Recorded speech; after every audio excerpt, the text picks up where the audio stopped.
Bu trek değil. Bu feryattır. Bu show değil.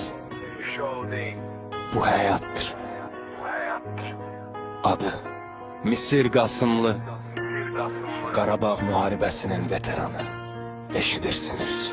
Güllələrin altından keçdi, gözünü qaçırmadı. Azərbaycanın taleyi həll olunanda dayanmadı. Kabinetlərdə yox, palçıqda, odda azadlıq üçün qan ödəyirdi bu torpaqda.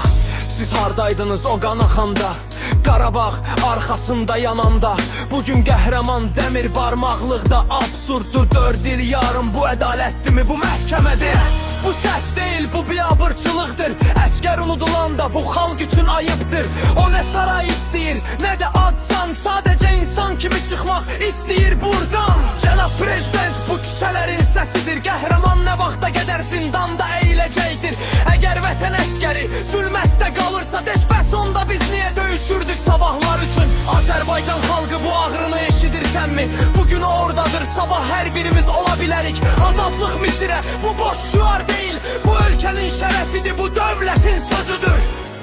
Kiyevsiz o daş divarlar, müharibə qəhrəmanı kölgəyə çevrilib. Haradadır diplomatiya, haradadır dövlətin səsi? Yoxsa qəhrəmanlar yalnız müharibə günləri lazımdı?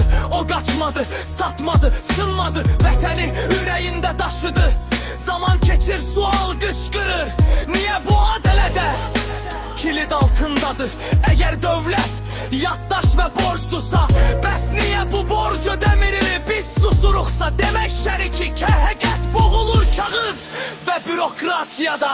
Cənab Prezident, bu ittiham deyil, bu xalqın xahişidir, ağır dərsdir. Qəhrəman divarlar arasında çürüməməlidir. Biz şərəfdən danışanda sözümüz əməl olmalıdır. Azərbaycan xalqı səsini indi qaldır. Tarix baxır filtrsiz, susmadan. Azadlıq Misirə sağ çıxmalıdır. O bizim üçün döyüşdü, indi biz onun üçün. 4 il,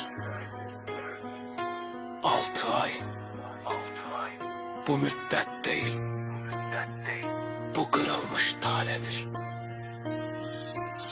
Bu trek layık üçün değil,